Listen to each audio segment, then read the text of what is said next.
Alaska is known as the last frontier for a reason. It is completely isolated and has some of the most inhospitable climates known to man. Of course, when a place is so cut off from the rest of the world, you can imagine there would be spooky stories emerging from the north. And that's the case with our list today. I actually used to live in Anchorage, Alaska, and it is probably the best place I've ever lived in my whole life. And if I could return, I would. No offense to Canada, Alaska's just the best. I highly recommend if you've never been. Anyway, onto the list. This is the top 5 Scary Alaskan Urban Legends. Before we begin though, be sure to stick around until the end of the video where I'll be responding to some of your comments. And with that, let's jump in. Coming in at number 5, Baranof Castle. Now I should begin by saying that Alaska doesn't have any actual castles, however it used to. It was the Baranof Castle and was home to many Russian governors in the 1800s. As of today, what remains is the hill the castle stood upon, and the gorgeous hill that spirits now reside on. Now the castle has a history spanning far longer than Alaska has been a part of the USA, which I guess isn't that long to be fair. Even before the castle was abandoned, tales of a mysterious ghost of a lady in dark clothing had become a local legend. It was supposed that she was a Russian aristocrat who had committed suicide on her wedding night after marrying a man she did not love. Now she walks Castle Hill and sometimes the Russian bishop's house nearby. She is also said to be draped in diamonds and a long black veil. She is said to be out most often at the midnight hour,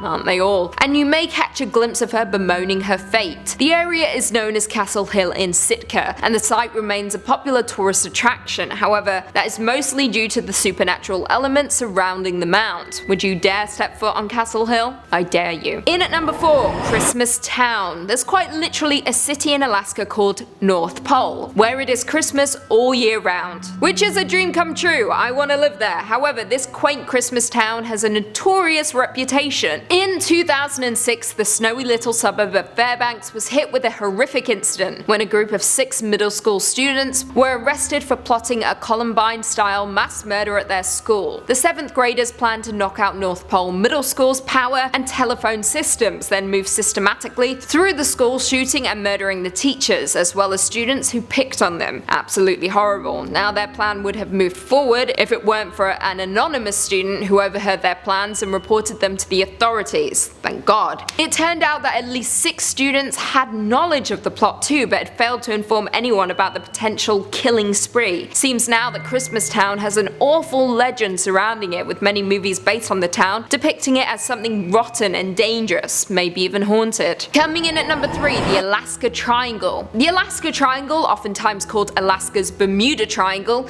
is a place in the untouched wilderness of the frontier state where a large number of people have gone missing. The triangle connects Anchorage, Juneau, and Barrow, with the latter being a small town on the state's north coast, and has some of North America's most unforgiving wilderness. Now the triangle began attracting attention back in October 1972, when a small private plane carrying US House Majority Leader Hale Boggs, Alaska Congressman Nick Begich, and aide Russell Brown, and Bush pilot Don Johns vanished into thin air while flying from Anchorage to Juneau. Following the incident, more planes began to go down, as well as hikers going missing. Even Alaskan residents and tourists seemed to just vanish into thin air without any explanation. Since 1988, more than 16,000 people have disappeared in the Alaska Triangle, with a missing person rate at more than twice the national average, which is absolutely terrifying. Why aren't we talking about this? Now, the disappearances are often blamed on everything from severe weather to aliens to swirling energy vortexes to an evil shape-shifting demon of Tlingit Indian lore called Kushtaka. Absolutely insane, but I respect these theories. Honestly, it's probably just the weather, but you're cool. In at number 2, Saberwolf. Legend has it that Inuits described a wolf-like evil spirit of the Nahanni Valley that kills people by biting their heads off. In some reports, the animal had long saber-toothed fangs and weighed upwards of 600 pounds, all of which they would use to hunt and kill their prey. The so-called monster has been spotted in Alaska at least once by an American mechanic, who described it as a wolf on steroids, as well as the crew of an American TV show, Alaska Monsters, who claimed to have an encounter with the beast. However, there may be an historical answer for the beast. Way back when, there was an animal called the direwolf that lived up until the most recent ice age. Thanks to research, science tells us that this wolf averaged about 100 to 150 pounds and was first thought to be predecessors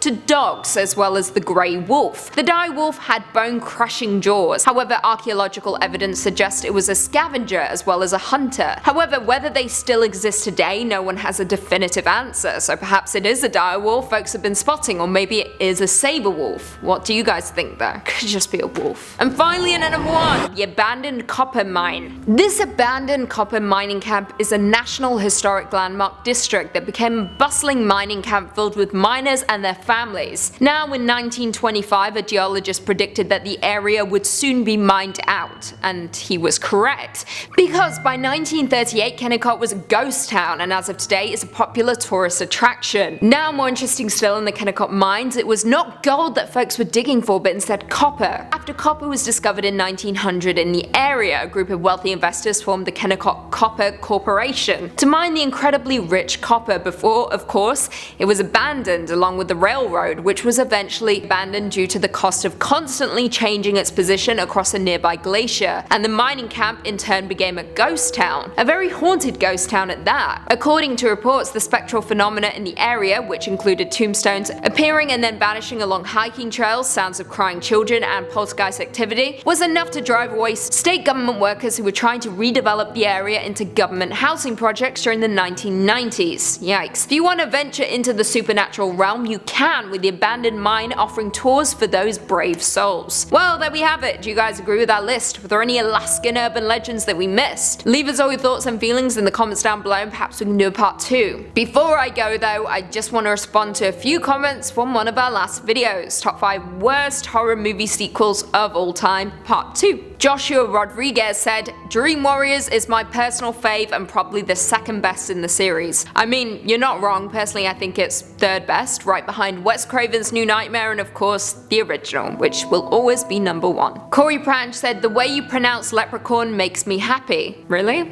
I think I say it normally. Leprechaun, leprechaun, leprechaun, leprechaun. You're welcome. Is that a fetish? Pillmatic42 said, Lucy is back and she's killing it on these videos. Then she's gonna kill me. Oh my god. I mean, it's less fun when you know it's coming. Ask Jack, I kill him every day. The Real with Green Hill said, friends and family, you need to find yourself a girlfriend. Me? No, I need to find myself a Lucy. Sorry to break it to you. There's only one me and you can't have me. Sucks. And on that note, if you haven't already, be sure to give this video a big thumbs up, subscribe, and turn on notifications so you never miss another scary vid. And until next time, see you later. Established in 1903, this abandoned copper mining camp is a National Historic Landmark. Kennecott, yeah. I think that's. Oh, I'm trying to remember. Kennecott. Demon of I don't want to that up. Tlingit? I'll say Tlingit. Tlingit. Tlingit. Tlingit. Tlingit.